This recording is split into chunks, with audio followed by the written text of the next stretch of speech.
કસનળીની દિવાલ ઉપરથી તાજું બનાવેલું FeSO4 નું દ્રાવણ ઉમેરવાથી દ્રાવણમાં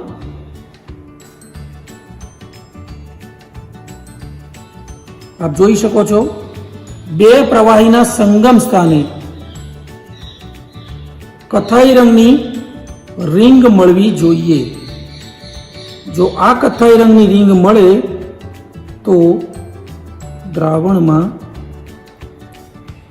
NO3- રેડિકલની હાજરી સૂચવે છે. મિત્રો આપ જોઈ શકો છો કેટલી સુંદર મજાની આ કથ્થાઈ રંગની આપણને રિંગ